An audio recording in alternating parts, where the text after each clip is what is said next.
Hi everyone, welcome back to Jade Journey's YouTube and podcast. My name is Natalie and today I have a special guest on the channel which I'm very grateful and happy for, and it's been a long time in the making, I feel, but it's happening all in divine timing. Your name is Josephine and you are a spiritual artist and creative consultant. I first came across you through another podcast which is many years ago now, called Holy Crap, Swedish podcast. Listen, all the episodes are still there, even if they're not publishing anymore. And I was very touched by your story and I resonated a lot with it. So I feel it's a very beautiful kind of full circle moment to connect now in person. And I think we share some similar processes in how we've had this awakening experience. And yeah, I'm really happy to have you here and dive a bit deeper into all the stuff that you've been up to since, because you've had a life since then as well, and you're a mother and you do art and you do fashion and you have a background in the fashion industry as a stylist, and you've been on the creative path, it feels like, since you were very young. And yeah, I'm really happy to have you here today, so thank you for taking the time. And yeah, how are you doing today? What's up? What's up? First, thank you. So nice to be here finally after many months. This process of coming here.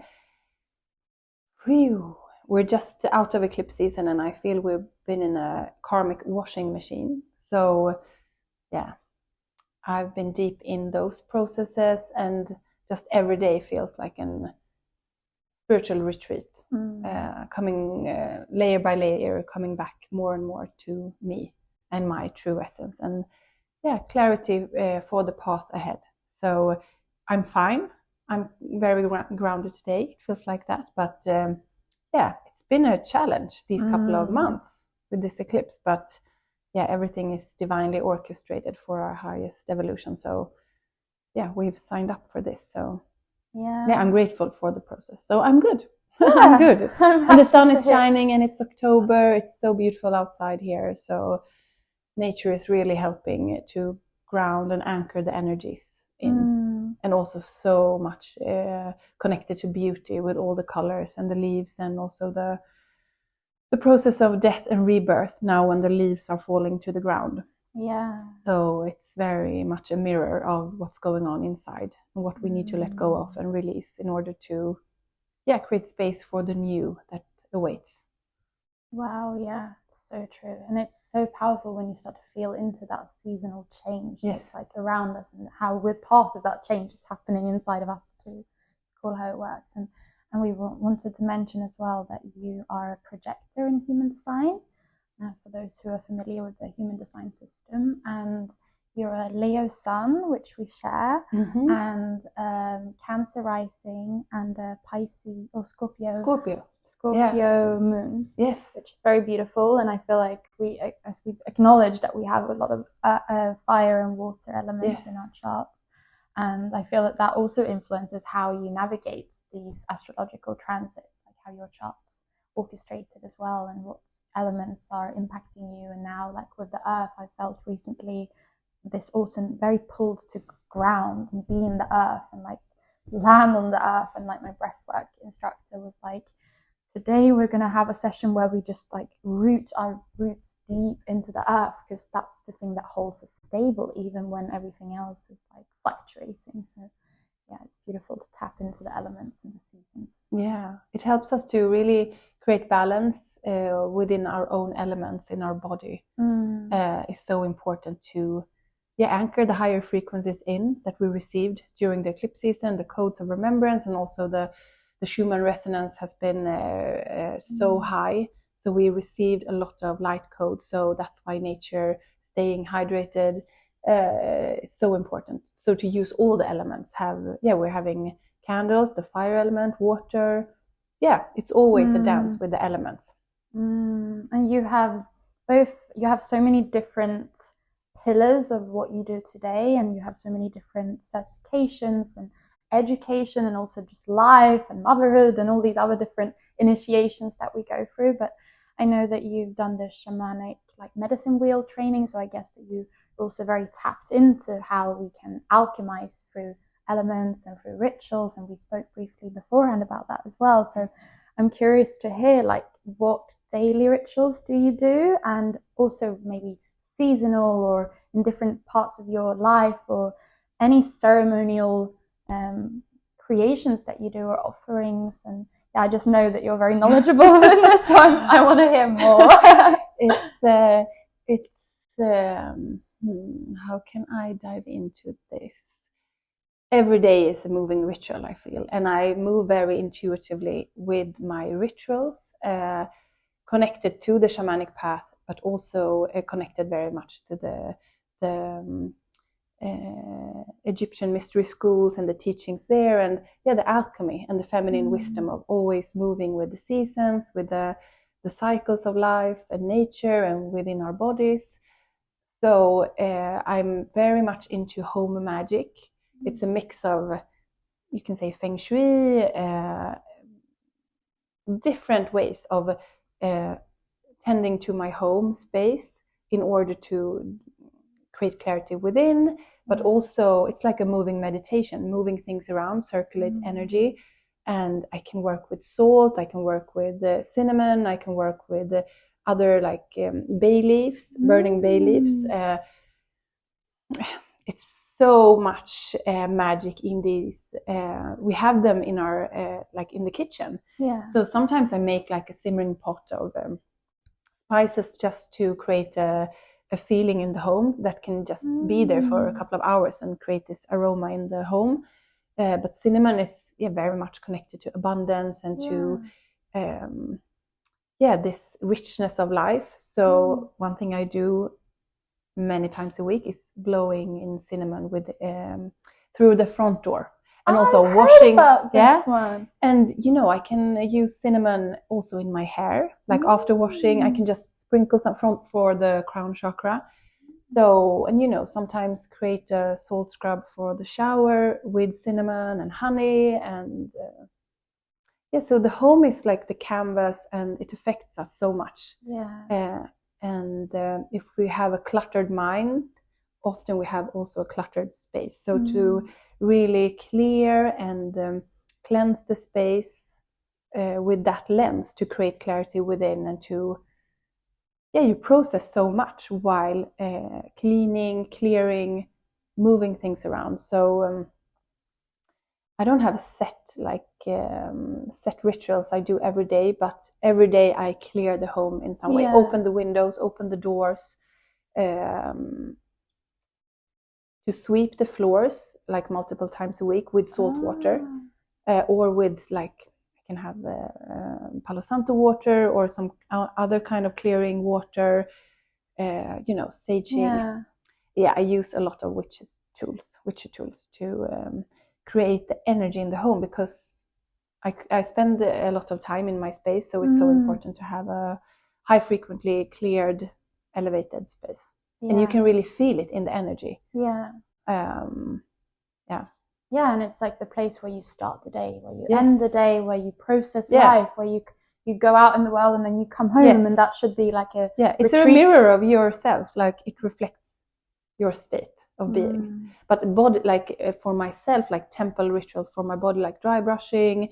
I always brush my teeth first thing, and warm water, things like that. Tapping, I love to do tapping. I love that technique. It takes me into nervous system regulation instantly, I feel. Talking about tapping makes me calm. It's so assuring. Like even just putting like a hand on yourself, it's like I got you. I love that. Can't you share, because I know like both we're going to talk a bit more about like Egypt in particular, because you're very tapped into that time and era and bringing it into the modern life as well. But I'm also curious from like a holistic health perspective, like if there are any other I don't want to say life-changing, because maybe it's not that big, but some stuff that you do like for your health and well-being. And you talked about like having a high frequency, keeping yourself clear and like in a good energetic, I guess it's energetic hygiene at the end of the day. And it can be energetic hygiene through feng shui, or like rituals, or what you eat, or what you drink, or what you do before you go to bed, or whatever. Do you have any like non-negotiables that you really feel help you? I feel my walks are a part of my everyday. So I walk for about 1.5 hours almost every day in nature around the lake. And I have my little place in the woods that I feel it's my little ritual place. So I do some shamanic rituals there. So I have this space. It's like a place in a beautiful area around the lake by nature. And the earth is very like red and warm, and I can paint in the earth with a stick, a stick. Yeah. And I've spread out cinnamon there. It's ceremonial cacao there, so the place is very charged with energy. So almost every day I walk by that and maybe move things around. And if I draw like a spiral or a circle, if leaves has come into the circle, I can like read I can read that place. So I work with that. So sometimes I leave offerings like cinnamon sticks or bay leaves, or I charge my crystals, or bring something, or a flower on the way, or create like a circle of, now when it's golden leaves outside, I feel like I did like a fire but with leaves. So very red, orange, yellow leaves in a pile with a stone. So that's a little ritual. So it feels I'm connected to that place while sitting here. So that's nice. It's like an altar for you. Yeah, my nature altar.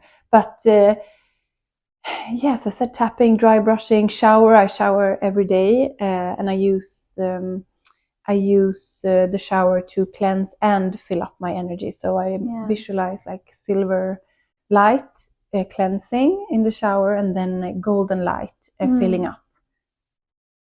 So what do I do more? Yeah, water is a big thing. Staying hydrated with like Celtic sea salt and good like filtered water. Yeah. Sometimes we collect the water from a natural spring. Ooh. So that's really nice. My meditation. Some days I do a transcendental meditation, but sometimes my meditation is more like moving meditation, dancing. Yeah. So I have this like a menu of rituals, and then depending on where I am, I combine them in different ways. So I like that because it doesn't make it so rigid. No, it's not becomes rigid. more like intuitive to what that body actually needs that day. Like some days we need movement to calm the mind. Some days we just need to sit there in stillness. Yeah. And sometimes we maybe need a guided meditation to like help us on the way. Yeah. So it's the dance between the feminine and the masculine energy, because to have the structure, the masculine energy, to have the framework, but within that framework, dance with the practices. But to have some kind of framework, like maybe it can be like, okay, the yoga mat is the framework, the masculine energy, and I see what happens on the yoga mat. Is it dancing, shaking, and then maybe set a timer for meditation. So it's really working with yin yang, masculine, feminine energy. And today was a perfect example because I knew I wanted to prepare myself for this interview. So I did my home clearing after leaving my daughter to kindergarten, and then I did clearing of the space, and then I did some kundalini shaking, dry brushing, my meditation, and then the shower. So the dance between stillness and movement. And then I pulled some oracle cards and had some cacao. I had the whole very luxury, like the whole morning and before lunch coming here in my own frequency. I love that. So I have really much space in my days, blank space, not just laying on the sofa. It's like, okay, what do I need now in the moment? And I love also like walking. I feel it's such a beautiful practice just to get the clarity, and you get the movement, you get the nature, you get the fresh air. It's like, and the ideas, because I call them actually clarity walks. So when I don't listen to a podcast or have something, listen to music, I with intention don't listen to anything. I use it as a clarity walk, like a conversation with God, you could say, like source. And it's amazing when we drop in, tune in, take away the noise, distractions, and just listen to our inner voice. And it can be silent for a while, and then ideas start to drop down.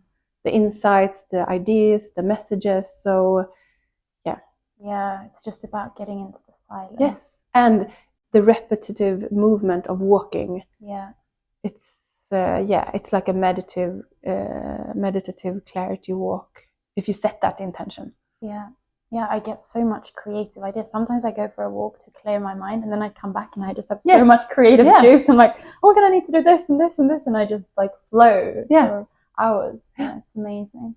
I love that, and I feel as like if nature, also the frequency of nature, it's so soothing for both the nervous system, but also like to just, as you said, with water you can like replenish. Sometimes when I walk close to water as well, I'm like, I ask for cleansing from the waters as well, just like and you can use nature as your guide also for signs like synchronicities, spirit animals. If you see like yesterday I saw a squirrel, and last week I saw two beautiful swans flying above my head. Wow. So and that's very much the shamanic path, the medicine wheel, to read nature and to see everything as it's a language. So it's a language of symbolism and the energetics of nature. Yeah, signs. Yes. Yeah. So it's just a mirror. We are nature. Yeah. We're nature. So that's why we're so connected and drawn to nature and feel so good being in nature. So I love my walks. So it's very much my daily practice to walk. Yeah, I love to take that walk around my lake. Yeah, love it. And I'm curious because just giving people who don't know you a bit more background, like you had this awakening and you worked for almost a decade at Elle in the fashion industry, and now you do completely different stuff, but you also have the elements, and I can feel even in your art, which is like a lot of one-line art, very intuitive, very like almost like you're painting fashion or emotions into the images, and very almost also like this minimalistic Scandinavian touch to it, which makes it like this bridge between two worlds in one way, maybe the unseen world and the fashion and the expression and everything. But just for those people who don't know, like how did you arrive there, and where are you today with your artwork and being this intuitive channel for this art to come through, and also what it means to you to do that. And I know that you're taking it on to maybe slightly different shape and form now with like the oil and larger canvases and the linen. And tell us a bit more about where you're at with that process and how come you've become this like artist altogether. Oh wow. How many hours? How many hours do you have? Your entire life story. Creativity has always been my elixir, like life elixir, even in school, like being very a little child. I always painted. I love to sing and perform and dance and read and write. So I've always taken on like extra assignments when it comes to art classes in school, and I've been very expressive through that medium, art. And then it just continued, like explored writing and studied like more journalism and different kind of mediums. But then I was going to say by accident, but not by accident, divinely orchestrated, I got a job as a fashion assistant at Elle magazine, Sweden. And at that time, 2009, being a stylist, it wasn't so well known. Like fashion blogging was very new in that time, and being a stylist and working with clothes and that being a professional, like a profession. But I worked as a fashion assistant for a year, and then they hired me as a fashion editor and stylist. So it feels like I grew up at the office, and I had amazing colleagues and very much freedom in express my creativity within the fashion stories and my shopping pages and how I put together like themes and colors and details. So everything is in the details. So I loved being a part of that world. Yeah. And then slowly my body reacted to the pace of being like a woman. And it was more like life wanted to show me, okay, you need to learn these tools. So I remember I went on my first like yoga retreat and it's a process of remember. So I started to remember more of me through different practices and modalities.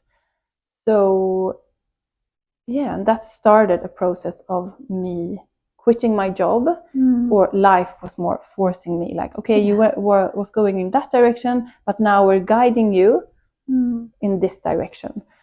So I had my Saturn return in that time, and then this very intense spiritual awakening in 2019, a year after I quit my job at Elle. So now, a couple of years later, I really understand, and I did understand what I was going through during that year, but some layers of it wasn't possible to grasp in that intense journey of radical spiritual awakening.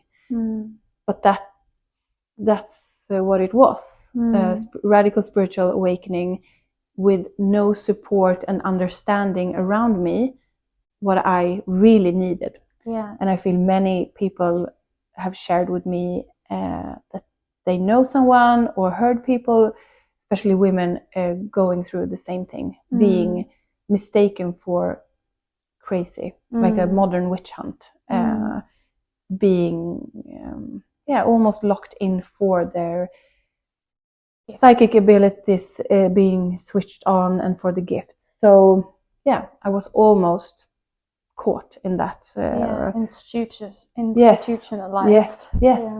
But and the perspective that's also very much like my perspective, and the shamanic path is like we're the directors, the actors, the have written the manuscript of our life. So my soul has obviously chose that manuscript for my highest evolution, but it was very intense, and I was almost leaving this planet, and I saw through matrix, and the remembrance of my gifts was so intense. So for this human body, it was almost too much. Yes, almost too much. But I made it through, and now I understand more what it was.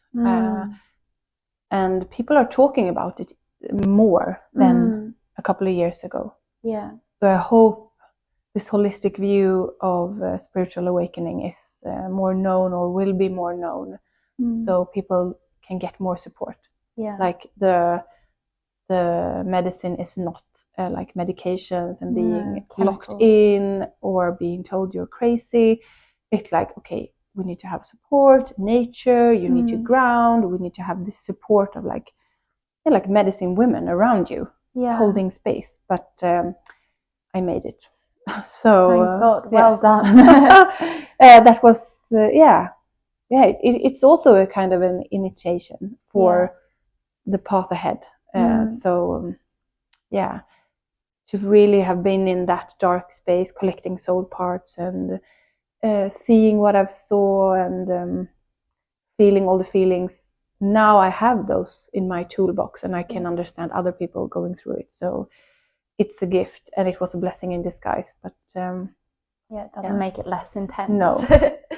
But some of us are here to have this quite radical awakening, because the soul has things to do. So the awakening needs to happen fast, and if you don't have the knowledge and support around you, it can be very very intense. But and you had the awakening too, the same year, but quite like just a few months later. And that's why I resonated so much when you told your story in another podcast, because I was like, oh my God, she's speaking my language here. And it's hard even to put it into words, because it's a felt experience, and it's something that our senses, and it's like all parts of us is being fine-tuned and coming online, but also then how do we integrate that into the physical 3D world? It's like complex. And you see through the veils of illusions and through the matrix, and I started to read everything in science. And this was long before the medicine wheel and all my, the tools I have now. I didn't have the tools. And that made it so much more complicated, because when I started to see things, read numbers, read everything, I was also in the process of, okay, I see this, I know this, but what is it? Yeah, I can't put it into any but I knew framework. I was in some kind of a really deep spiritual experience, and I remember everything crystal clear.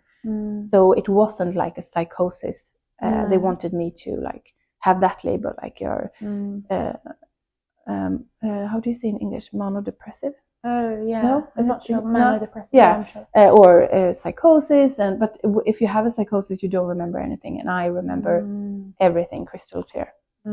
So yeah, and that led me to where I am now. But it has happened so much since then. Yeah. But before that happened, I started to paint the lines and channel my art. Really? That happened 2017, when I started to take a break from work before quitting my job at Elle.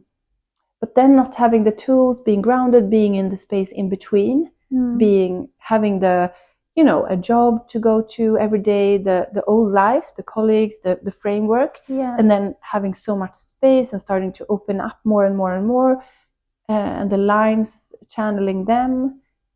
And then it was like the physical body lost the grounding. Yeah. So, but during that autumn 2019, I was out of it, because I met this doctor, this psychiatrist, who was like, artists, poets, writers through all times has have this flow state, the ability to connect with flow state, and that's not a sign of craziness. No. It's a highly sense. Yeah, you're tapped in, and you have this artistic qualities. So he was an earth angel. He's an earth angel, and he took away all the medications from one day to another. I didn't have any effects in my body, and he was like, "You're not that and that and that." So he was heavenly sent, of course. And he had these holistic books at his office. He just worked a couple of days a week because he was retired, but worked. And one of the best in Sweden. And I came to him, and it was my angel on earth. In this, it was like sliding doors. If I haven't met him, what had happened? Yeah. The road I believe the road would have led me here, but more like a more challenging road. So I met him, and then he validated a bit more how you're wired. Yeah, exactly. And saw this highly sensitive being human in front of him, for the quality, like the artistic qualities and the flow state as a gift, not as a craziness. So a modern witch hunt. I came through it, and then I met my boyfriend that same year, and then half a year later I got pregnant with Elise, my daughter. And before I knew I was pregnant, I really felt the child. I didn't know I was pregnant. I was in a healing session, and I said afterwards, like, I felt a baby, and it's like a sunshine filled with light. And then 2 weeks later, I found out I was pregnant. So I was pregnant during this healing session. So she connected with me then, and then I had the most amazing pregnancy and birth, and she came, and she's this radiant sunshine being with curly angel hair and the most vibrant, radiant energy. And I knew I was prepared for going through the first year of motherhood with her. And then my 2019 year prepared me for holding the space for her while she went through her journey with her. In some way it was her first radical awakening with her eye. Because when she was 1 year old, I found out through light in her eye. I saw a reflection in her eye, and it turned out that she had cancer in her eye. So the journey with her eye, and they had to remove her eye my radical awakening and trusting the process, and no the how do you say, the me trusting that it will be fine on the other side, made me very strong, and so that I could hold the process for her and her eye. So that was a big journey in 2022 when she was 1 year old. So now she's living with one eye and then one prosthetic eye, and she has her little star sign painted on the prosthetic eye. It's hand painted for her. And now her second eye is with the infinity symbol. Really? Yeah. So, and we have always said since the beginning that it's her magical eye. And she says it too. So she's like, this is my magical eye. And my astrologer, Leonora, saw it in her birth chart. Wait, Leonora Tromba? Yes. She's been on the channel too. I love her. Yeah, she could see it in Elise's birth chart that year, like a half a year later when she looked, that you could see signs of this happening to Elise. That she has chosen this because of her, to turn on her abilities even faster. Because when you lose one sense, or half of a sense, because 50% of the energy that goes to the sight is now divided through other sense. So she has a speech like a 8-year-old, like a 10-year-old. Wow. So she's she's amazing. So she's my greatest teacher, and everything leads to the next. So I know I was preparing myself to really hold her and to keep the joy and our family together, and still dancing between hospital visits. And then her doctor was like, I'm holding my wings over you. So it was very much of like synchronicities and angels at the hospital. And the surgery couldn't gone even, like, it went so well, she said. Wow. So everything was very like divinely protected.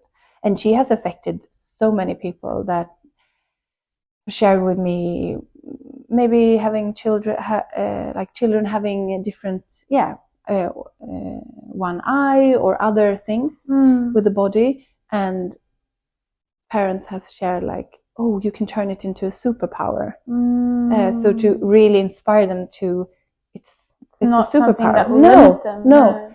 And Elise is a living example of, she's a generating human design, like an Aquarius force. Okay. And then she has the Scorpio rising and a Libra moon. So she's, her birth chart is so beautiful, and her life force, the energy of a generator. You're a generator. So it's a blessing to be her guide. And just I feel me and Eric, her father, we're guardian of her essence. So she knows she's complete whole, like in herself. So now we're her guardian of her essence. So she don't forget about who she is. So every night we have this affirmation we say every night. And she says them so beautiful. I was like, we started this a couple of months ago. Like in the beginning we say like, I love myself. I can create miracles. I can do everything. I can do hard things. I'm kind. It's a different. She also comes up with different things, but I love myself. Self is the first, and in Swedish, like it's so beautiful.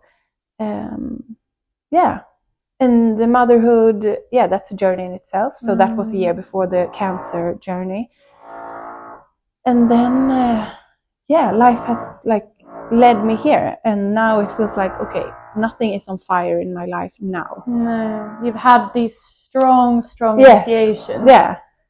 And also me and her father separated for 6 months after the journey with the eye, and then we got back together again, chose each other again.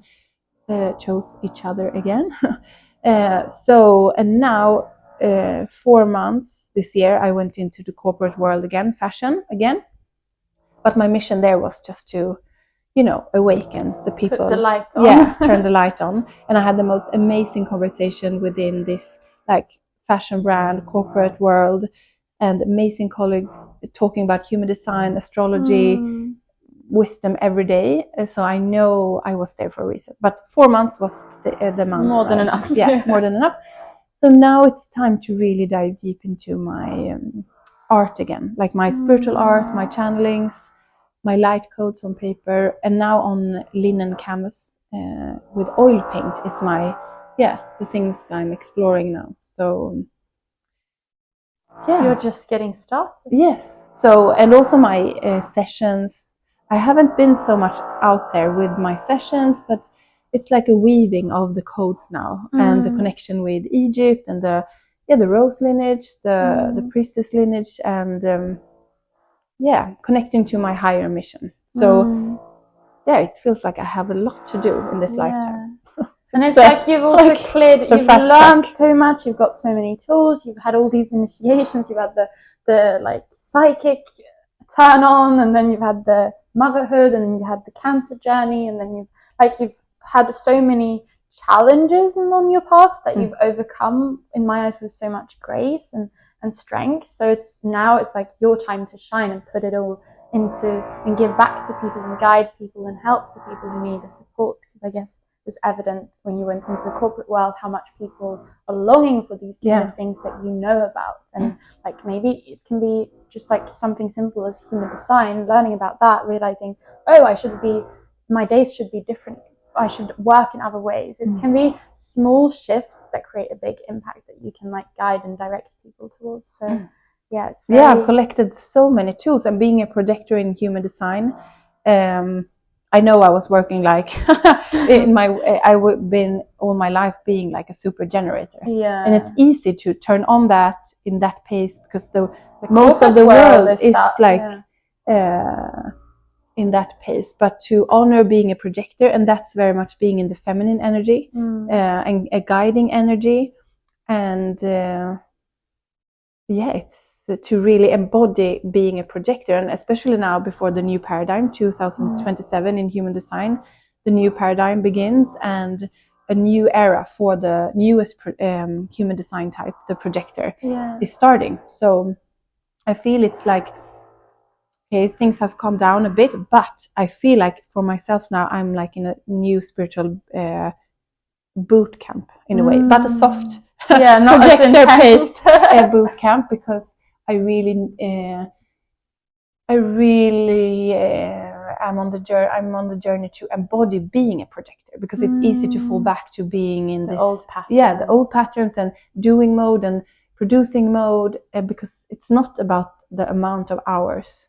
It's about the quality of what you do and what you see and what you do in that time. So stepping into more teaching and guiding and holding space, because now I've collected so much, and we're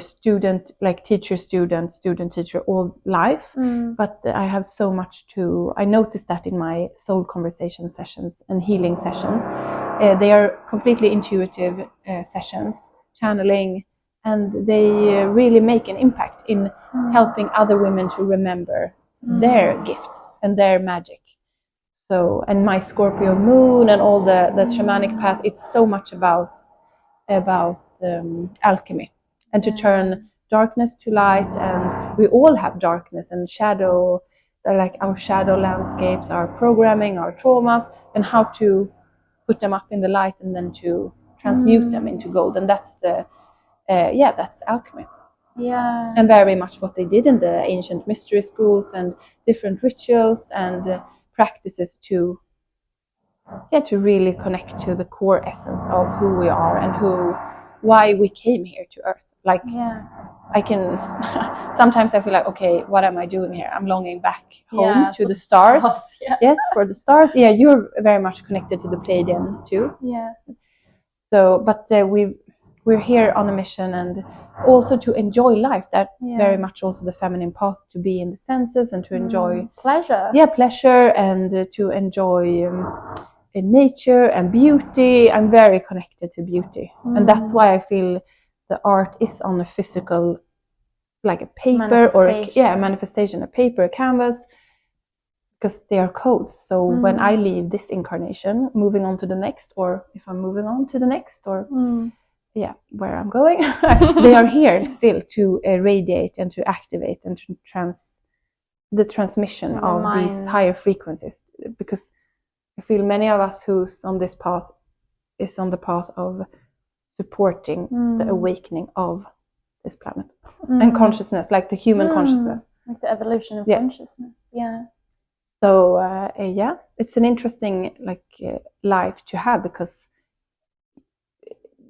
I haven't seen this growing up around me. No, there's no model for it. But now people are like, you know, you have people around you all over the world now, being in these mystical spaces, areas, loving reading about the mysteries, the teachings, all the ancient wisdom that we have access to. And many years ago, we didn't have access to this. No.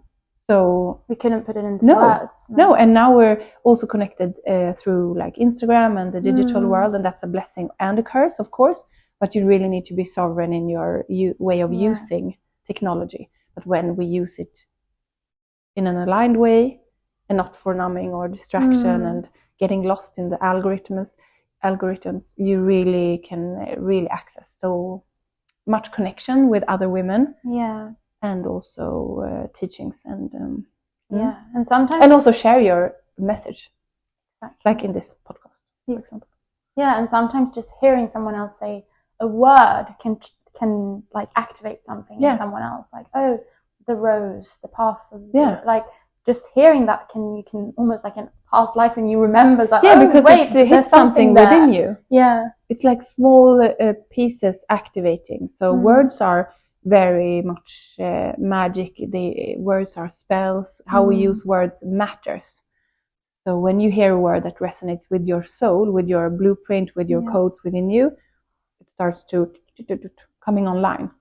So that's why it's so important to gather in circles and to talk with like-minded people, and to immerse yourself in the language of the soul, hearing these as you said, words, or even a scent, if you smell a rose, or drink something with saffron, maybe drink something with blue lotus, you can you activate. So the sense as being a human is to embody being a human in this experiment, to be a human and connected, like heaven on earth, the connection, the bridge. And I feel like with because you have obviously an eye for beauty and a desire to create beauty, and we touched upon it before recording, the feminine also, that's part of the feminine experience. If you're incarnated as a female, to pamper yourself, have your lovely oils, and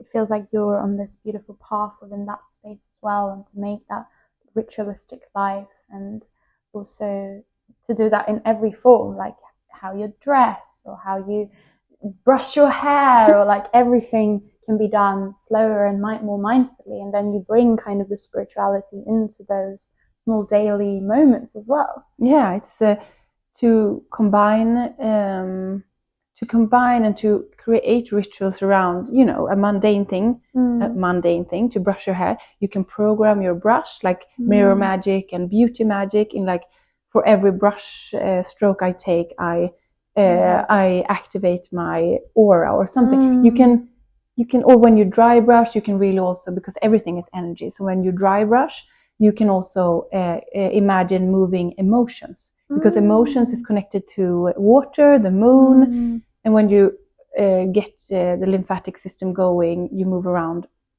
water in the body. So it's also a creative act to be in ritual and to move with these feminine practices, and how you drink your tea, how you dress. There's a famous poem by Helena Bonham Carter. Oh, I know this.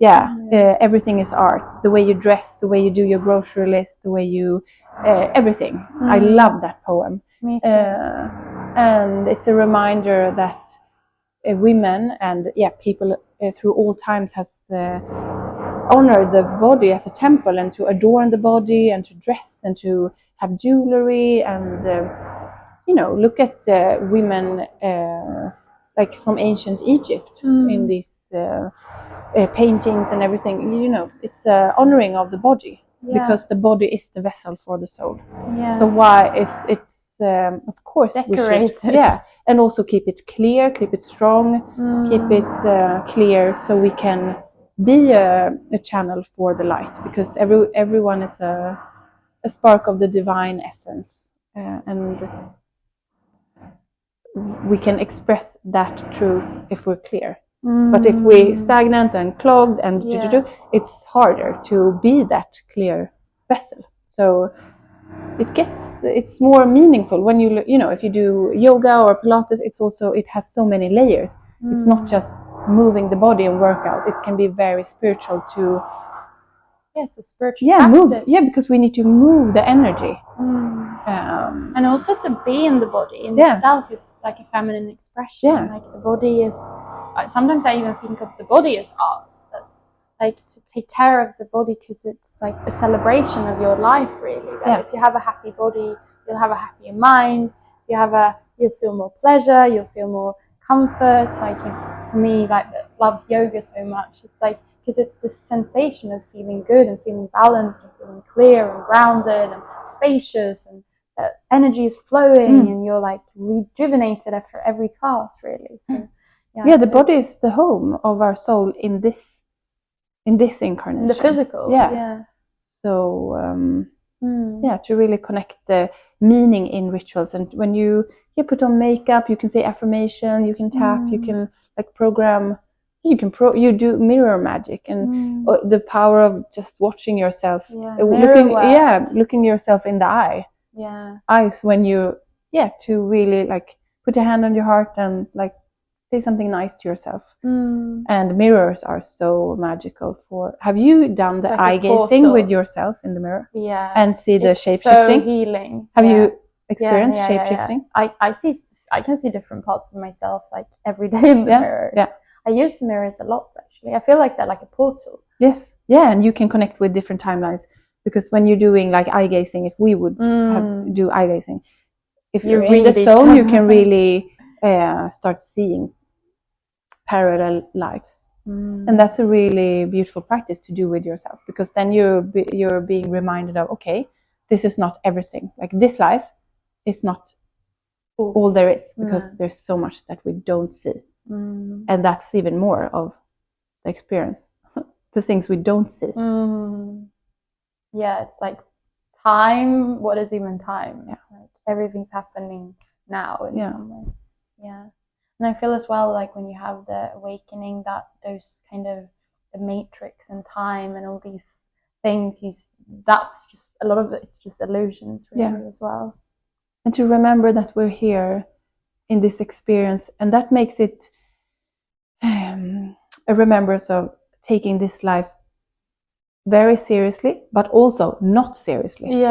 Because it's the gift of life, the preciousness of life, but also it's not like it's to really remember to play, to feel pleasure, to be connected, yes, we said, with the senses, and to dance and sing, because I've heard that souls are standing in line getting this human experience on earth, because it's really being in this physical, but it's also the most dense 3D, even if the frequencies are rising, it's a very dense experience. But that's why we're remembering so fast now, because it's increased.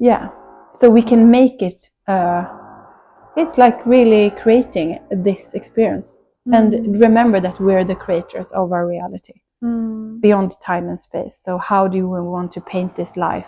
If this lifetime would be like a canvas, how would we paint it? How do we want to move through life? How do we want to be towards ourselves and to others, and what's our mission here? Because we came here for a mission. Like it's not just a coincidence. No, I have my my dear soul friend Jennifer Guerrock. She has this beautiful lyrics of a song she channeled. It's like you came into this earth with a noble mission of the soul, something like that. And we have this noble mission of the soul, and it's the process of remembering what is the mission. And a part of the mission is to enjoy life. Yeah. Because life goes like so fast. But we can slow down. With presence, we can slow down time. So with presence, can stretch time. Yeah, we can stretch time. So many people who recognize like being deeply into Instagram for like a scroll time, then time just disappears. But time can stretch when you're really present and doing one thing and being in the flow state. Time just disappears. It's amazing to be in the flow state. And now reconnecting, because the nervous system is the key to connect like the soul with this human experience. So to have a regulated nervous system, and the nervous system fluctuates, it goes ups and downs. We can be in different states, but to have this capacity of the nervous system to expand and to hold more energy is the key to connect with the flow state. Otherwise we're flying off the planet. But so the nervous system is really key now while expanding. I really noticed me doing the work with very much like nervous system regulation practices, somatic practices. My creativity has come online even stronger. So it's really you connected. To feel calm to get that clarity as well. And to hold the expansion. Yeah. Because when you're living with like an old witch wound being burnt for gifts in previous lifetimes, of course the body, the nervous system remembers. Yeah. It wants to keep you safe. So, but to really, to really hold yourself and signal to your nervous system that you're safe, you're not going to be killed in this lifetime. That's so important to feel safe, to share our gifts and to hold retreats or circles or showing our art and talk about that it's spiritual art. So that's the journey now for me, to talk more about my spiritual art and what it is and how it affects you, having it in your space. So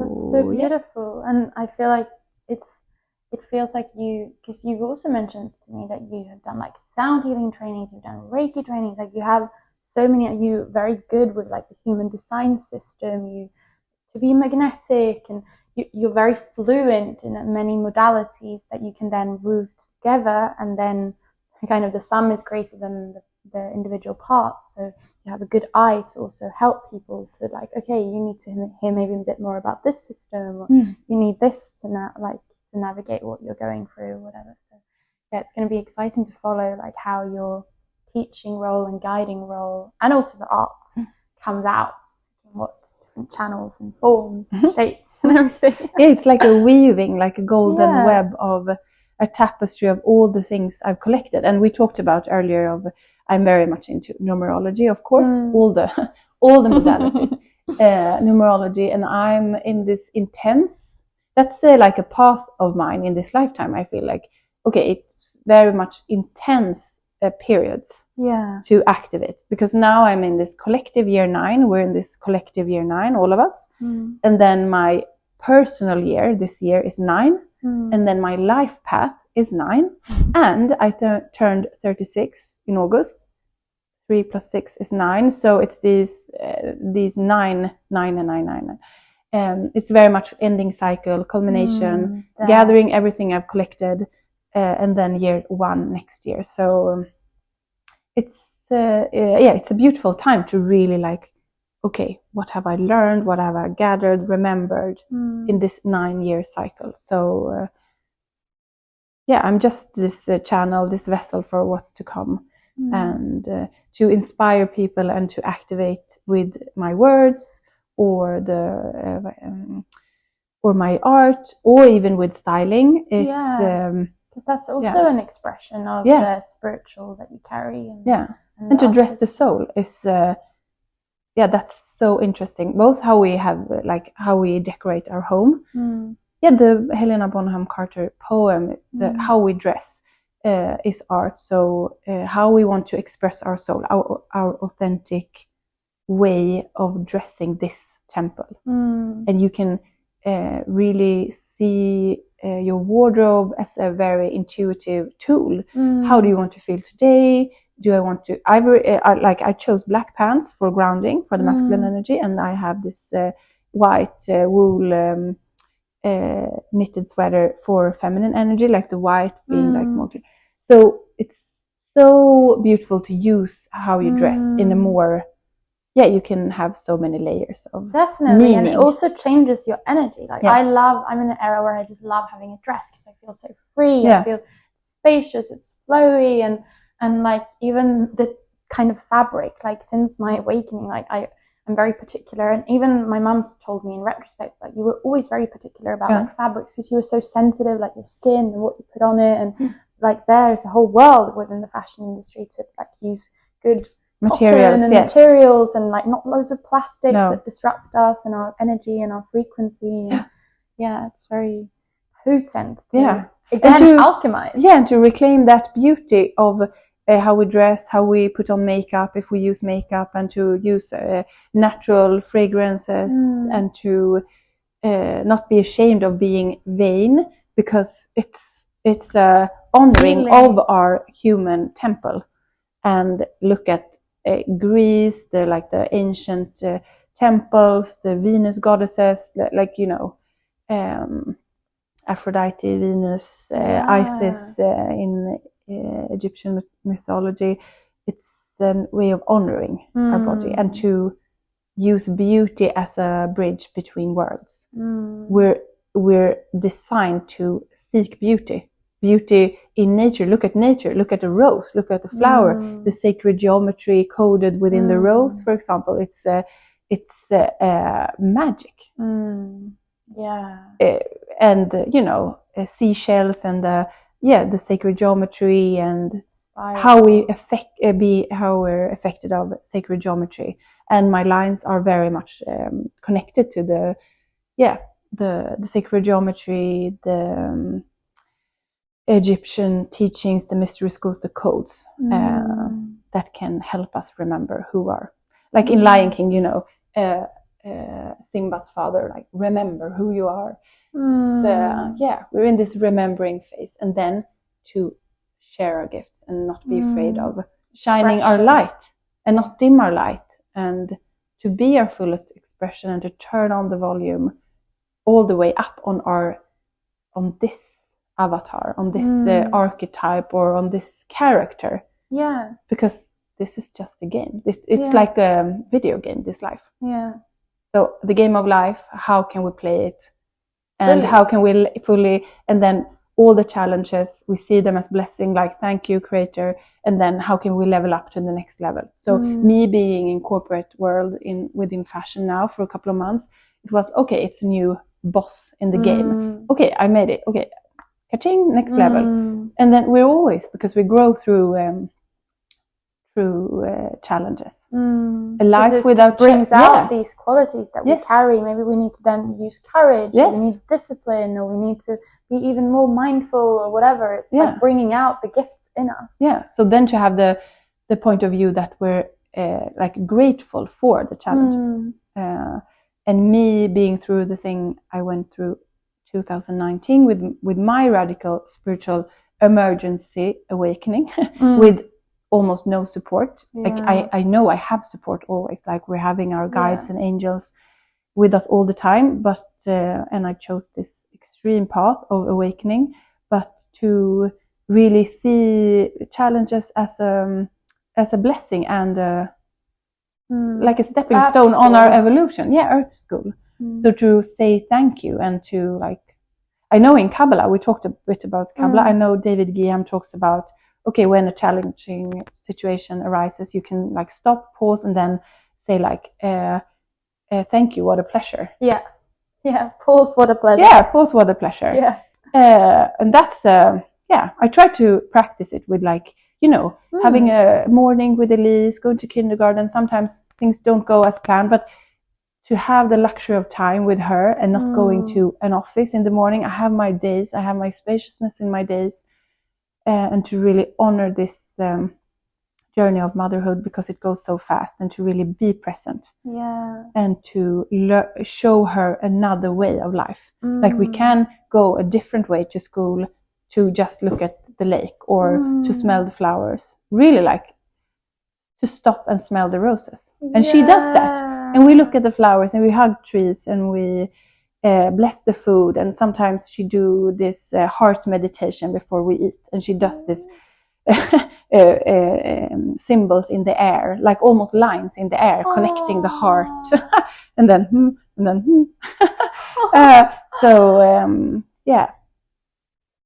it's to see the miracle of having this life and to not take it for granted, because I've been near death so many times, and to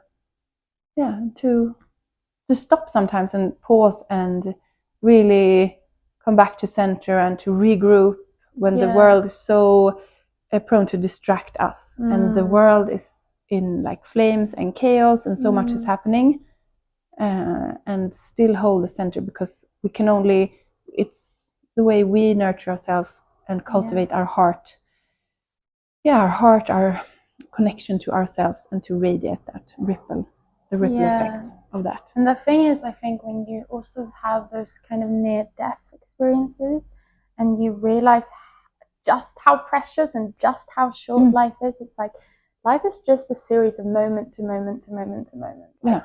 And it will go fast, so you want to bring out like all the quality you can in each moment, really. And that's like where the artistry also comes in, that like we're all artists, we're all creators, we all have that innate ability to affect the world around us, but also like bring out everything within us. Like sometimes I think about it, like it's my kind of honor towards my own soul if I chose this life to actually like get to know myself, get to know what I actually want, what makes me happy, what fills me up, what makes my heart smile, kind of thing, and actually give myself grace to actually do that.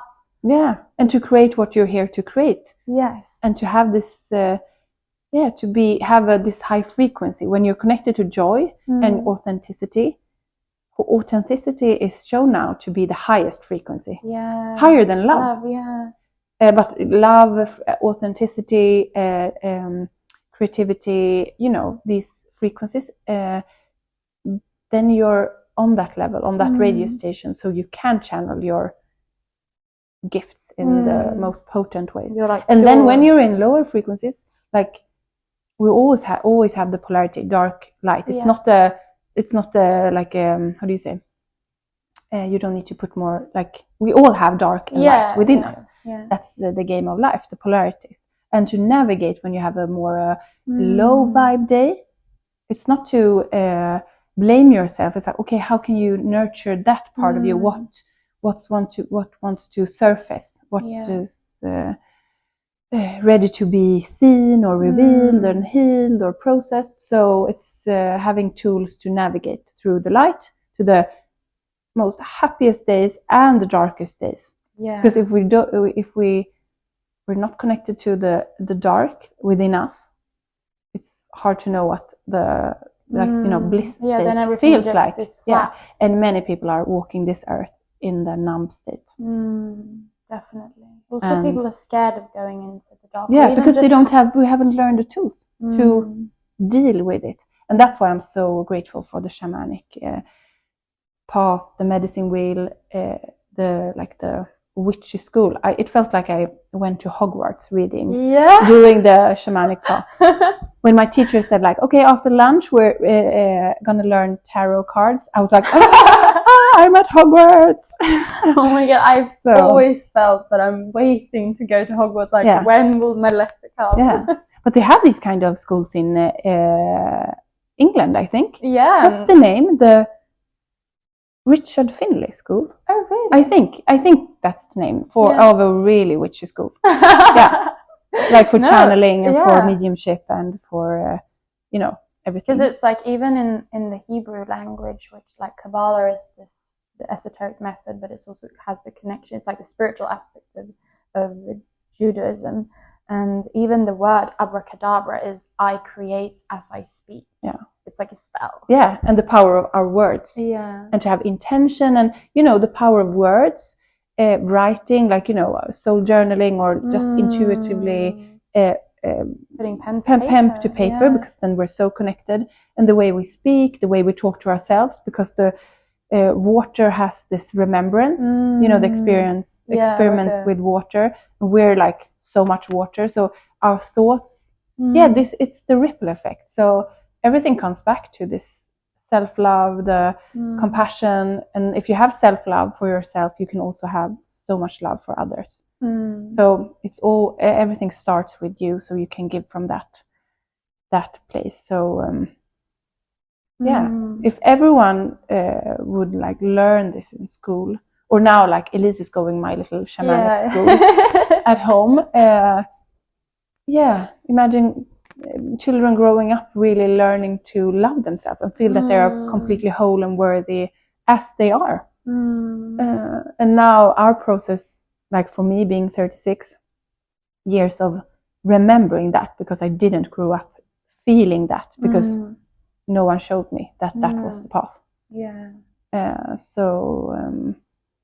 And the consciousness is rising. So children now, like even you being like 10 years younger than me, you're awakening faster than, and my daughter is like me when I was 30. So in consciousness.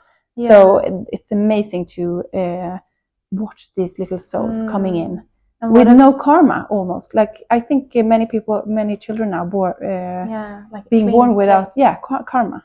And what a privilege and blessing for you to be the space holder for her to actually, because I mean, some of us that are very artistically and creative and sensitive, because it all goes hand in hand, and it's like basically that you see through things and everything is very strong, all the senses are very attuned, but to actually grow up in a way that supports that way of being, because I think that most people in like our generations have been muted and have to have this big path of like connecting back, whilst what a blessing to have these children coming into the earthly planes that have woke mothers that are teaching them and supporting and nurturing these kids. Like what amazing beings they will be able to grow up and be, and like heart-centered and intuitive and feminine, or whatever they have in them.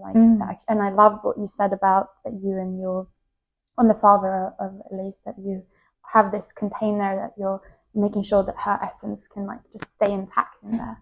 That's beautiful. Our intention, like guardian of her essence. That sentence came to me, and it feels so true, to do as much as we can to not change her, to not we don't need to learn her so much, to hold space for her, because her wisdom is amazing, and her having this one eye, and one eye is so connected to Egypt and also a Nordic mythology, with one eye and the abilities of seeing beyond the scene. Her visionary gifts has been turned on, and so that's also a big part of my mission here on earth, to be her space holder, and to what a beautiful thing that she chose me to be the one holding space for her, going through being like having surgery, losing one eye. When it's she like was so young. But that's her greatest gift. And if she chose that to be like on this fast track of awakening and to impact more people, and she's already impacted so many people, and children like, I also want a magical eye, and yes, I said parents being affected and inspired, so to walk side by side with her and to inspire others in different ways. And she see me doing art, and we're doing healing on each other, and she can play with my shamanic stones. And she also I need to share this story, she also intuitively started to hold circles at the kindergarten. Really? And then she was like talked to me about that, and her teachers too, and then we planned a circle. So we did a playlist, me and Elise, with like mantra music, and then she had a basket with my stones, like different tools. And then she held yoga, and she had this circle and going around with cinnamon sticks and showing like, okay, this is the amethyst, this is a rose quartz, showing her, and she's 4.5 years. So she had this circle, like a healing circle, planned at kindergarten with a basket from home. So, that's so sweet. So if she holds space and circles, I better step up to start my circles now and holding my retreat. Lead by example. Yes, because she started. She will take the fast track.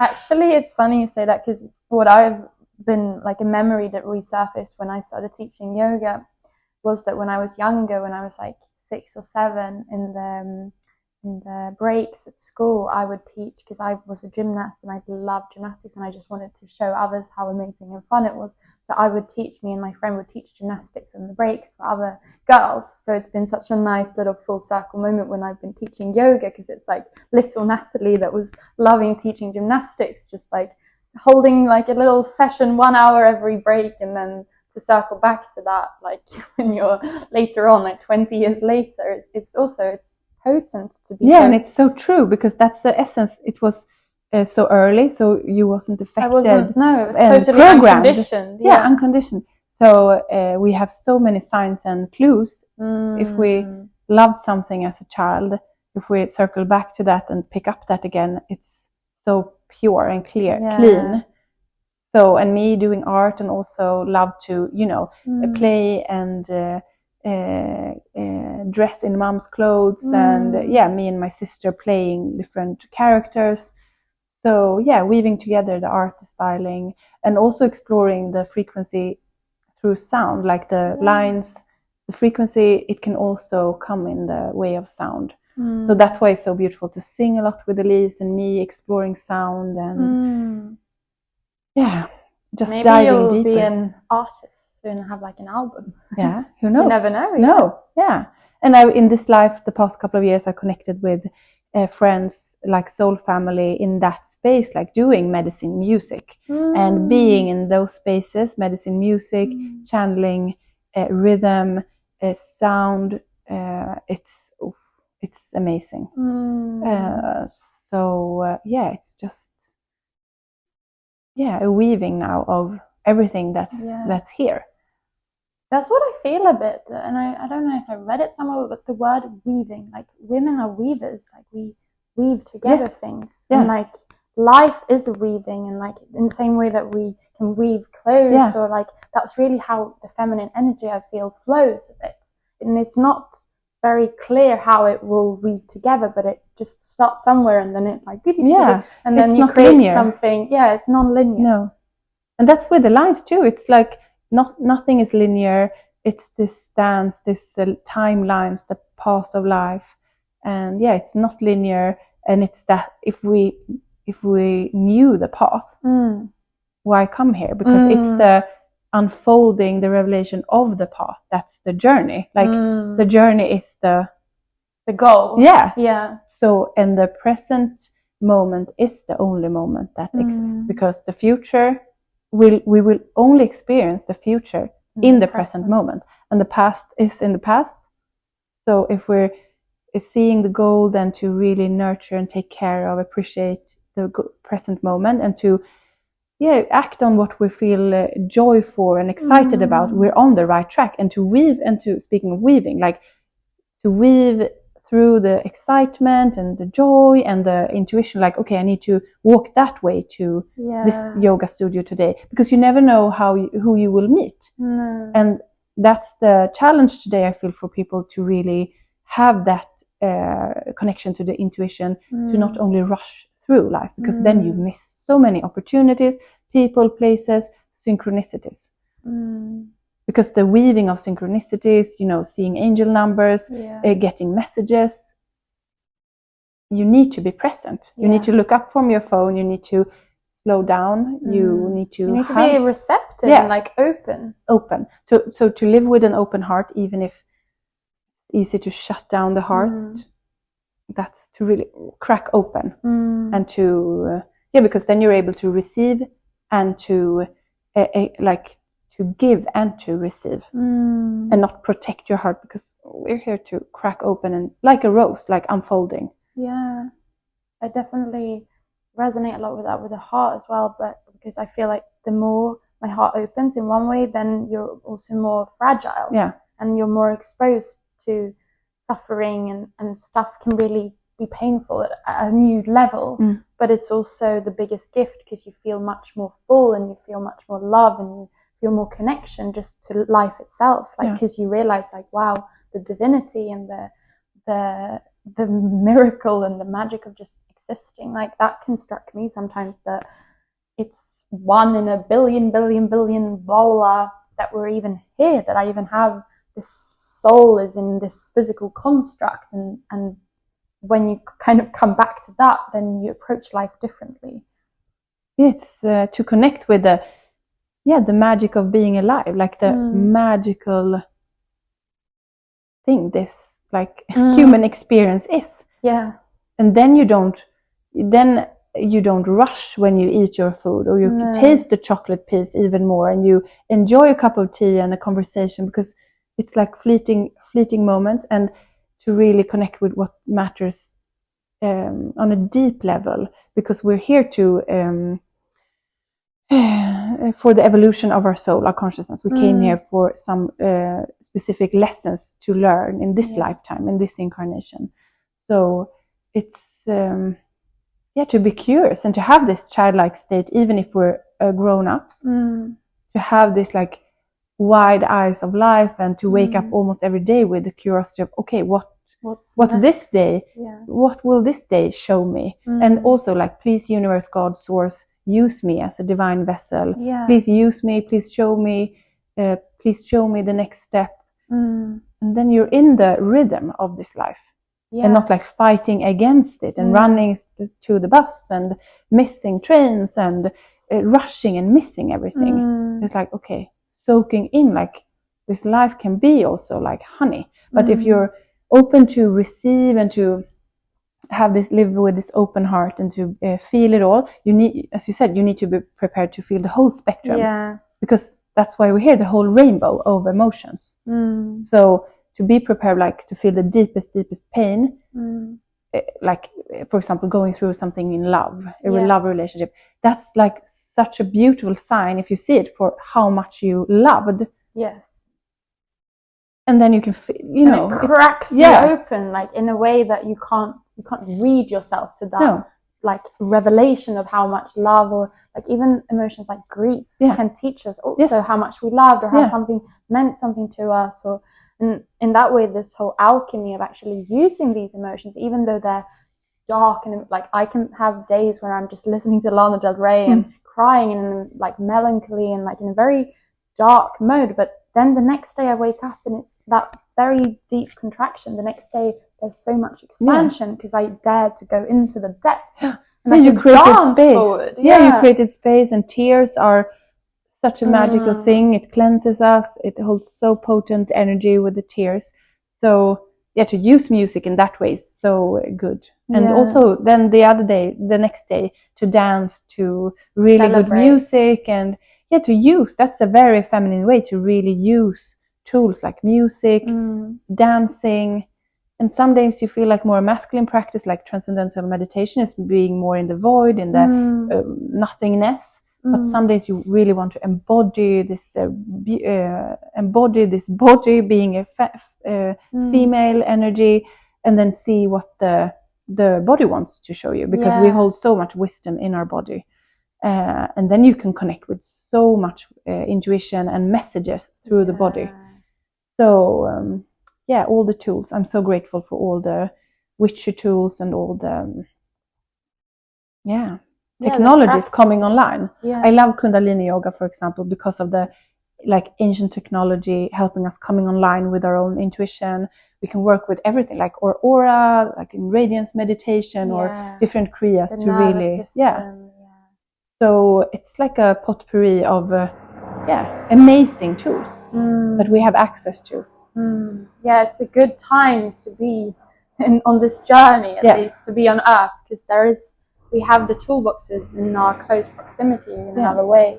And people are awakening. So people that for like 10 years ago would have went to a retreat, for example. Now they're sitting there in a retreat. So people are awakening even more. So it's not like, how do you say, scary to talk about things, because it's more and more common, and people will need it more and more and more. Because in this fast-paced technology, we need to have the ancient technology to ground and to not be swept away. They've stood the test of time. Like the future and the futuristic innovation, like yes, of course, that has a time and place, but like the sacred and the old, and also the feminine wisdom, I feel also comes a lot through the body. It's not like you can't necessarily read it in a text, or it comes through meditation or just an inner knowing. It's not something that we can necessarily like quantify or make into data, or even say like, oh, this has this scientific effect, you know? No, the body is the oracle, and the female is like, we're alchemists of our life, and to really honor that and to remember that we're alchemists. We're alchemists, it's a beautiful journey to be a human, challenging but beautiful, and we're here for a reason, and more and more people are remembering the reason. What would you say? I see that the time is flying, but no time and space beyond time. Yes, I'm curious. Like, what do you feel what's the meaning of your life? What's your purpose? Or like, when you think about now that you're stepping into this like new era, maybe you could say, like, where you can be this creative. I almost want to say a creative entrepreneur with like all these different offerings, and like the art and the guidance and the teaching and retreats potentially, and all these different things coming together. What's your, like, what do you feel on like a soul level? Because I guess through your art you evoke feelings, you translate, as you say, higher codes, and there's symbolism there, and it's awakening people. But yeah, I'm just curious, because I think a lot about like, what's our purpose, meaning, existence, and, One of my big missions, I feel, is to inspire others to remember their true essence. So through my art, through my words, through my journey, inspire others to awaken their codes within them. So it's like me, through my lived experiences and my remembrancing, like being a mirror, and also like switching on little like soul codes within. To help raise consciousness on Earth. That's a big mission. That like that's a like the higher thing. The higher, and you can do it through conversations. That I experienced that being in the corporate world for 4 months again after being on this journey. So it was very interesting to be in the corporate world again in passion and being myself, like being a full-on witch, multi-dimensional starseed being in the middle of that space, and just being myself and affecting so many people, having amazing conversations, and seeing the switch in the eyes after a conversation.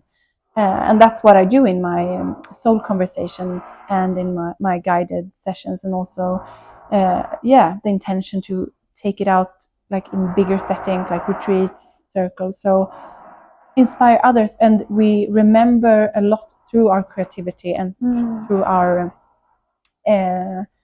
authentic expression. So to inspire others to explore what's my authentic expression, by showing that I'm doing my thing. Exactly. So I feel that's a big part of my mission. And also, like on another level or another path, is my like being a like a human, like to experience being a grounded human, also like connected, the earthly life. The earthly, and that's not it's easier for me to be in other realms. Same. So to really, so on one level, it's also for me to embody being a human, but not losing my connection to other realms. So the balance, like heaven on earth, and to find my own rhythm, my balance. Being a projector is interesting that I chose that human design type, because that's not the typical earth type in this era now. New. It's new. It's only 20% of the population. It's like work like maximum 3 hours a day, but it's not about the amount of hours. It's the way I see things and guide things. More of an observing eye, and then you can come with the input that creates a lot of impact. And to really honor what I see, because I just channel both my art, and if I talk and see dynamics within people, and it's to use my gifts in different ways. We're here to express our gifts. That's our duty in a way. Yeah. And it can also be a bit selfish if we don't express our gifts and hold them back. Yeah. It's not for the highest good. No. But if we've been traumatized in previous lifetimes in witch hunts and being killed for our gifts and being medicine women and things like that, sometimes easier to just but now we're like, okay, and that's where the nervous system comes in. So to honor my physical body, nervous system, nourishment, like taking care of this physical vessel, then I can be a clear channel. And like, so it's yin yang, earth, heaven. It's always about the balance. And now it's beautiful when we record this, we're in Libra season, and Venus, the planet of beauty and art and everything pleasurable, is in Libra now. So it's a beautiful time to reconnect with our sense of beauty and our authentic expression in those realms, arty, beauty, music. I love that. And I also feel, because as I relate a lot to your story and I guess a high degree of sensitivity and like an artistic soul, if that's what you call us, even though maybe all of us really are, but we just forget of it. What would you say if there's like someone listening to this that also relates to being that way and being wired that way and feeling life deeply and seeing things deeply, and like, do you have any like tips or tricks or any recommendations, any practices, anything that's been helpful for you? I mean, you have many tools, of course, but like even with your intuition, what would you want to pass on to people that are similar?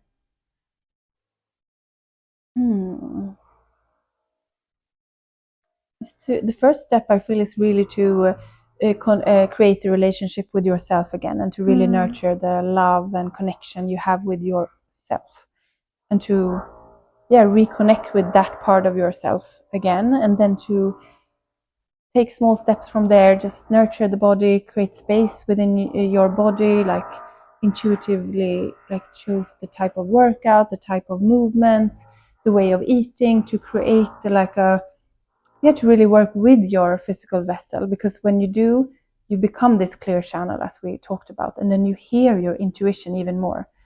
So walks in nature, and to slow things down. Some days like off phone, like phone-free days. Disconnect to reconnect with yourself is so potent. And I'm very into creating mini retreats with myself at home when the family's away, at the grandparents, and I'm home alone. I love to just create space for me to connect again with me. And that you can do. You don't need to have a whole weekend like to do that. It's perfect if you can, or go away for a retreat. But to create some space in your days, and to create that rhythm connecting with yourself, so you can hear yourself clearly. And that's a lot about disconnect from the distractions, and also to connect with creativity, inspiration again, because inspiration in spirit, like to be inspired is a state, and to feel inspired is to feel this life elixir, this aliveness. So take yourself out to a gallery, to an art exhibition, or go to a new cafe, or it's about also romanticizing your life, and to enjoy your own company, and to dress in a way that makes you feel good, and to really enjoy your own company. And then start to explore. If you're drawn to start painting again, if you haven't done that for a while, just go to art store and then see what you are drawn to. The materials, if it's paper, is it linen, is it that paint or that paint, and just start to also, like the prayer, like universe, source, show me, guide me for the next steps. And also it's good to remind yourself about that we have the free will on earth, so we have to ask and invite our guides and angels to help us and to guide us, and that's quite easy to forget. But that's also a powerful tool to feel like, okay, I invite them in. You're invited in, like do that every day. And set an intention. If it's creativity you want to connect with, and the intuition, use that, like show me more signs of my creative path, or what's my next step. But everything I feel starts with a relationship with yourself. Definitely, that reflects everything else. Yeah, I feel that's the journey of the awakening, Yeah. to like build a very clear dialogue with yourself. Yeah, because to have the relationship with the vessel so that the light can shine through, and to have this inner dialogue in to really nurture the inner landscape, and to cultivate and practice having a kind dialogue in your inner world. And sometimes when you also have to have the balance between masculine and feminine, and have maybe some frames around, okay, now I do this, because if we would only like float around, we will nothing would be manifested in earthly form. But to really to work in to design your life in the way you are designed to, that supports you highest. And that's why human design, it's not like a rule book or something. It's like a blueprint. It's like a support. So to pick and choose from gene keys, human design, astrology, I love the gene keys too. That feels a bit more feminine in the way of it's not as structured, it's more flowy. And then you can you can use it in your business. If you're having your own business, you can to pick and choose. It's an amazing era we're living in, because ancient wisdom, we have access to that. And ancient civilizations, Atlantis, etc., they were even more advanced than we. So it's like we're in this moment in time where everything is mixed in this beautiful mix, if we choose to see it that way, and to mix our own cocktail. I had that word on my the spiritual, earthly, divinely mixed cocktail. And if you're very drawn to feminine energy, to read about the rose lineage, the Mary Magdalene code, connected to Egypt and Isis and goddesses, and I love to read about mythology and archetypes. And for me, astrology is about a lot. For me, it's about archetypes. So, and that's a different topic. We could sit here for 4 hours talking about that. But to really explore what you're drawn to, and to connect with your inner mystery. What's the deepest? What's the mystery of your heart? What's the stories and deepest mysteries of your heart? That's to be curious of what's my mystery of my heart. I love this quote that's the universe buries strange jewels inside of us and then stands back to see if we can find them. And I kind of visited that thing. Yeah, it's like a treasure hunt, and peel back the layers so we can see, because we have the gold within us. Peel back the layers that's been programmed or picked up on through our years and trauma and protection. Because the pure human being, and at its purity and the individuality that is there, if there is no, in the children example, they're all geniuses in their own right. And that very individual way of approaching life, the quirks, the gifts, the uniqueness and the perspective, to actually bring that forth and come back online with all of you. And also this came to me now, to not be, because if we have this perspective, if it resonates, everything we say is not take what resonates and leave what's not. This is our perspective. But to also, if we've been through a lot of trauma and challenging upbringing and parents and family dynamics, it can be easy to hold on to it a bit and have it identify a lot with it. But it's nice to sometimes also lift it to a bird's eye perspective, almost a space, other dimension perspective, and okay, my soul chose that to have the teachings, the lessons. That's not me. That's my avatar lessons.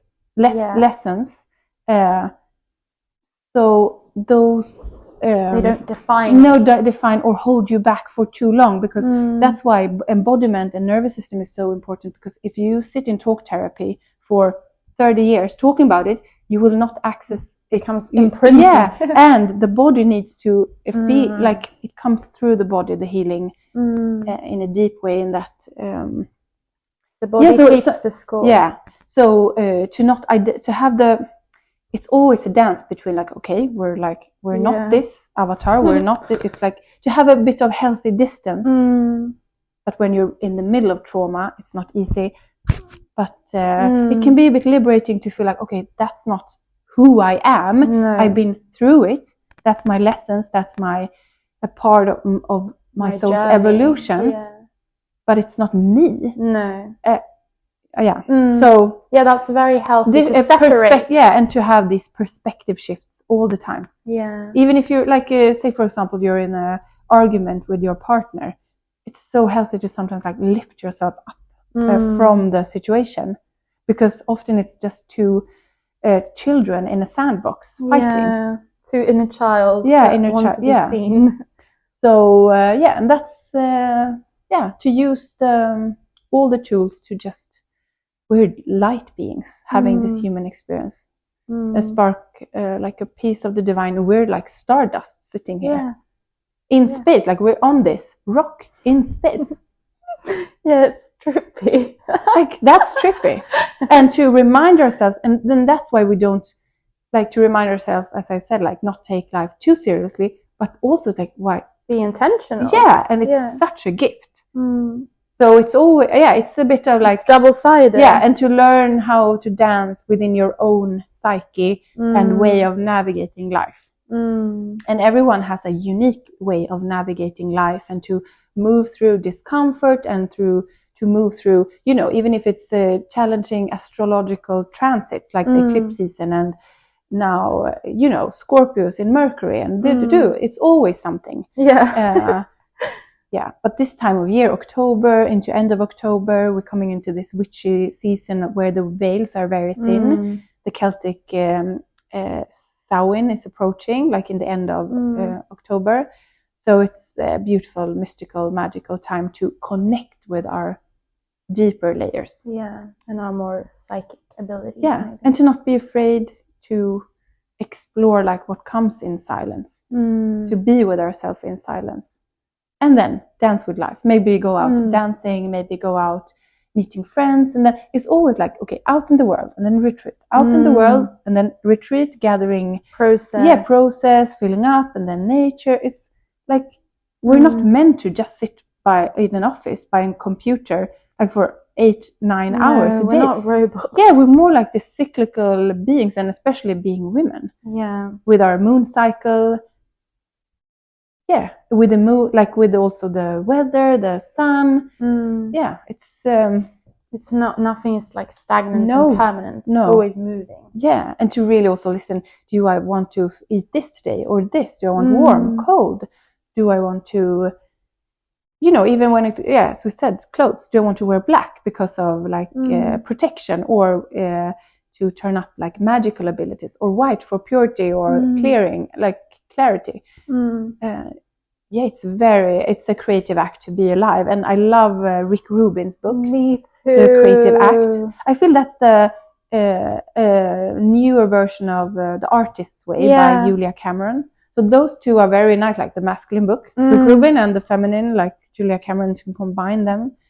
Life is a creative act. Love that, the Creative Act book. It was, for me, that activated a lot within me. And you can use it as an oracle card, like an oracle card deck, like and just flipping through the book and open up the page, get the message. Wow. So creativity is, we're here to be creators. We're created to create. Yes.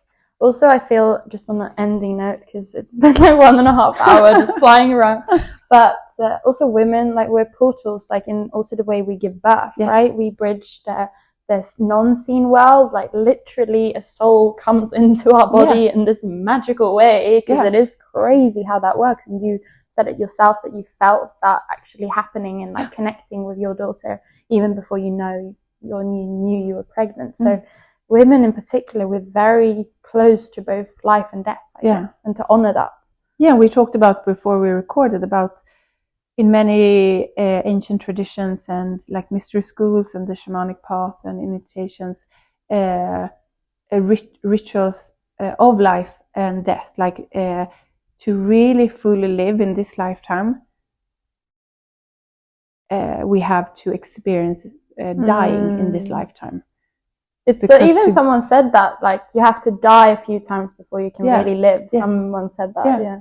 Because then you're connected to the preciousness and the vastness of life, like in the big perspective of it all.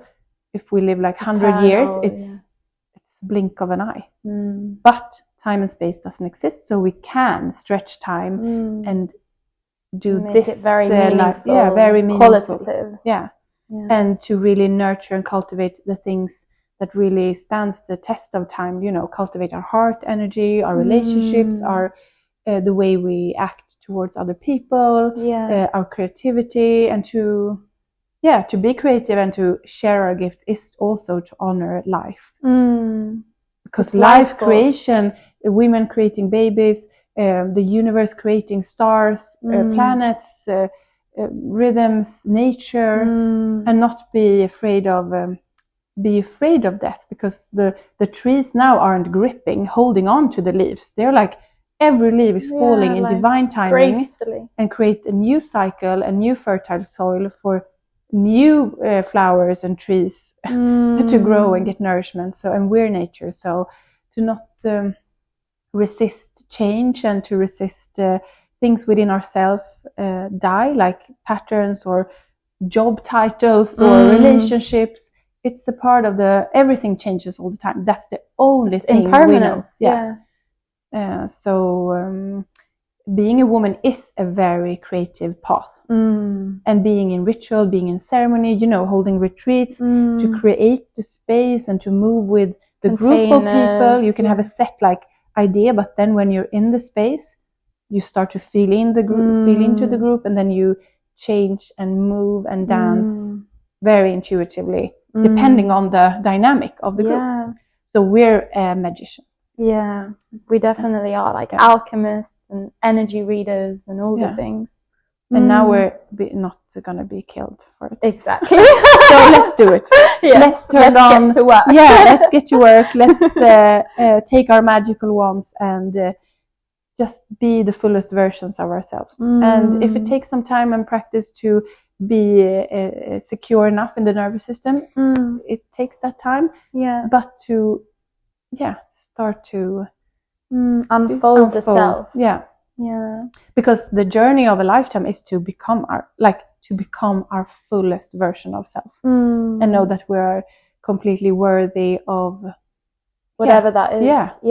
And we're so lovable and worthy, both when we're doing things and not doing things, like in the way we just are, sitting still, doing nothing. We're completely the the beingness. So the dance between being and doing, because sometimes when you're just being and nurture yourself, that's when the greatest ideas comes. It's like the fertile soil. So stillness, in the void during winter, everything is there underground, waiting to bloom in the new season, the springtime. So, and that's why it's beautiful to follow the astrological new year, with the new year starting with Aries season in March and not in January, because then it's not time.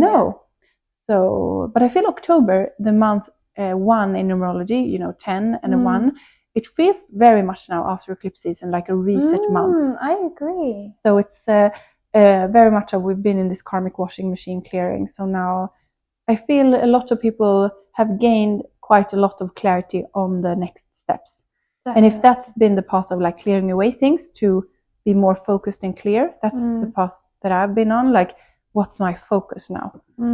So to set sacred focus and to have intention and to really stop and pause and reconnect. It's a beautiful time. It's a beautiful time to do it now, before the calendar new year starts in January, but also the Aries astrological new year starts with spring in the northern hemisphere. So, I also feel that one insight for me, like when it comes to creativity and like maybe working with something that feels very aligned and meaningful, is to have patience, and that's also a very great teacher of nature, that nature is so patient and, Yeah, and it's not in a intelligent. No, like the flowers know when to bloom. They're not like, we need to bloom now. No. They like just follow the rhythm, and to actually, that's something that I'm also like tuning into more and more. Like everyone, in the same way that every flower is unique, and there's so many different kind of flowers, and they all bloom when they should, and they're all beautiful in their own way. The same goes for us humans, and that we also have different rhythms, like different ways of being, I guess. And like, human design, Gene Keys are talking about this, different energies and ways of like navigating through life, and to actually discover your own rhythm. Because like all artists and writers and whatever, and you can see, like I've seen like schedules when you see like when they did their creative work and when they were sleeping. Some had a midday snooze, and some worked 2 hours a day, but it was more certain in the end, or whatever artist it was, to honor that we aren't these robots or corporate vessels, that we're actually so much more multidimensional than that. And and we have the outer rhythm in nature, but we can also have our inner nature rhythm, both reflecting like the outer season, but we can also have our own inner seasons. So even if it's spring outside, I can be in my inner winter. So it's also, and that's the really qualities of the feminine, because we're so multi-layered. We can be in different cycles at the same time. That's I think the more masculine way is more like constant, one cycle, but we have the capacity to be in like cycles of cycles of cycles in cycles, like spiraling. So that's also to like give us credit for how much we are in process of, and how many cycles we are dealing with and working with and creating with at the same time. And to see ourselves, really the creators, appreciate, because it's it's work. It's sacred work, and to acknowledge that and to honor that. And if only that simple, like if we're tired, to not push through or drink another matcha to push through. It's very much the feminine way to honor the body sensations and the signals from the nervous system. Okay, I will lay down for 20 minutes and then I continue, to not push through, because that's a path to burnout, to not listen to our cues from the body. Because if we do, we signals to the nervous system that we listen to the nervous system, and the sun is shining on you. The sun is shining. I could talk for hours about the feminine path, because it's so much. I think we're gonna have to bring you back and talk more about feminine, the rose and Egypt and the priestess and the magic and the initiations that we can do, and how we can support that way of being as well.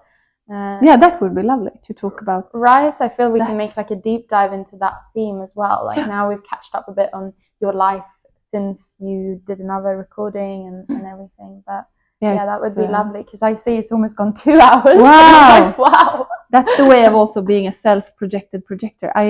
When I talk, it's really a way of channeling and understanding myself and processing. So who knows if I'm birthing a podcast of my own too, so I can continue talking. Exactly. I don't know. I have my writing on Substack, and sometimes I record my letters and meditations. So that's a beautiful platform for a more long format when I channel, energies and weekly, like a mix of energetic reports, astrological, weather reports. I love that. But combined with rituals and sometimes fashion, inspiration, beauty, style. So everything you feel like, everything from the heart. Yes. Okay, before you can't see anymore, I'm holding like this. I'll give you like a pair of sunglasses. Yeah.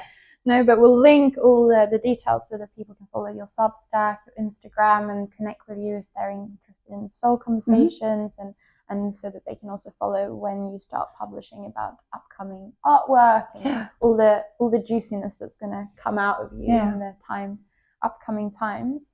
So wow, I really enjoyed this conversation. Yes, me too. You. Like I could have continued. Yes, we could have continued this conversation for 2 more hours.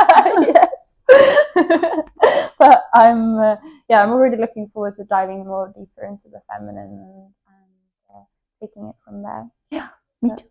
Thank you so much for taking the time. Yes. And for following your own path, so like with so much devotion and grace, and staying true to yourself, and really moving through all the transitions that you've been on, and like really seeking out, because some people would maybe just give up, you know, and just like, I can't do this, I'll do medications or whatever to numb the experience. But you just carried through, and you're being a great conscious mother, and like all this other stuff on the side, and going on taking on corporate work. I'm like, wow. 4 months I did it, but that felt like a lifetime, like 5 years. But I did my mission there. Exactly. Completed. Mission complete. Mission complete. Check. Yeah, you graduated. Yeah. But so really a pleasure, and thank you for sharing today as well, and all your perspectives. I'm sure a lot of people benefit from hearing this, and I feel like you're bringing a new wave of awakening also with this Egyptian connections, and I'm really curious to hear more about that. I don't think we explored it enough today, but we'll do that another time. That gives us an excuse to do another recording. So. Yeah, and there are codes in this within this conversation too that will will land and affect those people who are meant to be like to start to awaken those codes. Planted some seeds. Yeah. But it feels like this conversation really flowed, really beautiful. I agree. Very special. I love to talk about these topics. Me too. This is just a fragment of what's going on the inside. But this was a good start. Yeah, this was just surface level of a bit of this and that. Yeah. Now I'm really highlighted by the sun. Yes, I feel like it's our cue. The sun's like, okay, get out, go for your clarity walk or whatever. Yes. But thank you so much. Thank you, really. It was beautiful to connect and to meet you in person as well. I'm very happy that we could do it before I left. And maybe it was our astrological placement, sun, rising and moon, that really connected, like the water and the fire. Because we have very similar astrology. It's just Pisces in your, was it? I have Pisces moon, Scorpio rising, Leo sun. Yeah, and I have my Scorpio moon and Cancer rising and Leo sun. But I love having wait, when is your birthday? Like Scorpio moon? 10th of August. Mine's 9th. Ooh! Wow, yeah. So it's 10 years apart, and then 1 day apart. Yeah. Wow, I love to... I love the heart energy of Leo. Sometimes people can be a bit like, okay, Leo is... center of attention. But the Leo is just connected to the fire, the sun, the heart. Yeah. So for me, my Leo is a lot about, of course, my artistic expression, but the heart energy. Like I need to be connected through the heart. Like everything with heart, aligned with heart. The portal is through the heart. Yeah. We live through the heart. So to walk this life with open hearts, even if it hurts sometimes, and we're prone to shut it down to protect ourselves. We don't want to protect ourselves from the magic, because if we close our heart, we protect ourselves from pain and suffering and vulnerability, but we also protect ourselves from magic and love and beauty. Expansion. So I feel that's also the gift of life, to dare to be in the heart. Yeah, and to dare to be in the heart is very much Leo archetype, because the courage the courage of courage. It's like a lioness. Yeah. And to be a lioness and to protect your gifts, your life, but to roar it out. I love to be a Leo in that sense. And my Scorpio is brings the depth. I love the depth. Me too. Of everything being a human, and this mystical, all the mystical mystery realms of life. Yeah, it's a crazy ride at the end of the day. But we're in for it. We've signed up for it, and we're courageous. Hearts are opened. And we're exactly where we're meant to be. And that's such a beautiful end note, to feel like wherever we are in this moment in time, we're exactly where we're supposed to be. We're not behind. We're not like on the wrong path. We're here for a reason, and we all have our own timeline. Yes. That's very reassuring when even when times are rocky to know that there's meaning where you are now. Yeah, and to have this, what do you say, belief and knowing about the bigger picture and being held by something bigger. Some people call it God, source, creator, universe, whatever you call it. It's so beautiful to lean Rest on that. Yeah, and also especially for the feminine, because we're taught to be more masculine, but to really now nurture our feminine and to honor the feminine way, and to also lean on our own masculine energy within our own feminine energy, but also lean on in the bigger picture, to lean on the universe. But we have to take aligned action and to act on the intuition and the spiritually aligned action. Yeah.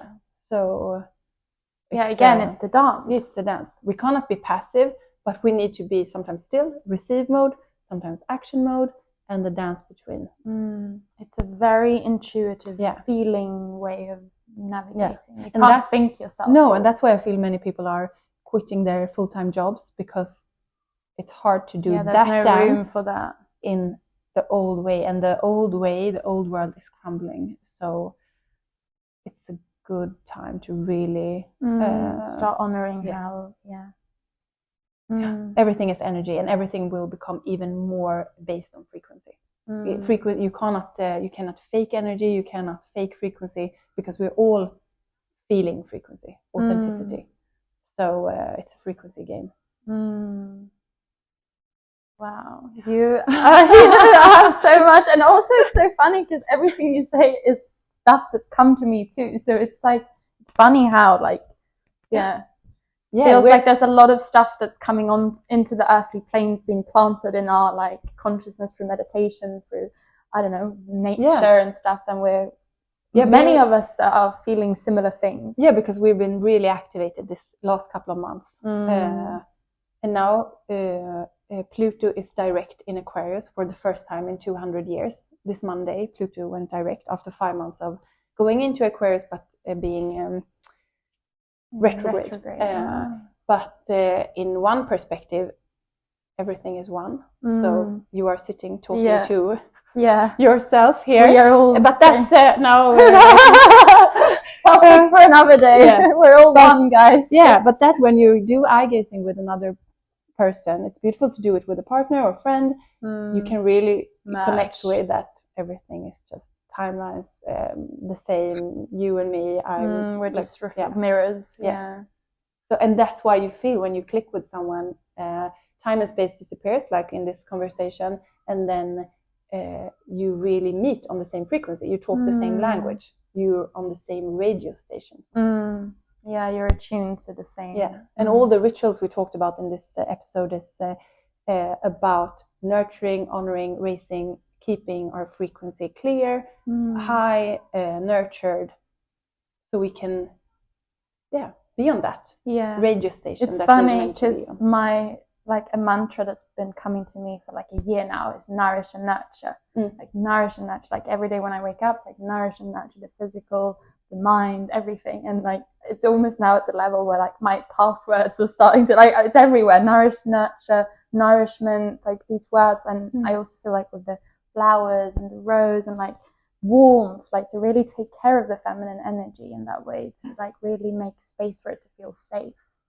You wouldn't be standing screaming on a rose like grow, grow, grow. You're late. You're blooming too late. It's like you're giving it nurture. It comes rain. It's in the sun, and the rose is blooming when it's ready. So you cannot rush a rose. And every rose has this, as we talked about, the sacred geometry, and the petals in this spiral shape, and the rose frequencies super feminine and high frequency. So a beautiful thing now when we're ending soon here, to if you feel called to buy organic rose petals and do make infusions, and to use them this season to do infusions, drink tea, have rose petals under the pillow. Me and Elise are often sleeping with rose petals under our pillow. Also Anima Mundi has an amazing rose the powder. Like pink tea. It's amazing. So like herbs, infusions, like warm drinks is really good for nettle tea or infusion, and we had this lavender tea. It's it's beautiful to connect with the herbs and the flowers and plant kingdom. So yes. It's like, how do we even end this? I don't know. It's just okay. Bye. Sending you lots of love and blessings. And speak soon again. And we'll be back very soon again. Take care, guys. Lots of love. Bye. Bye.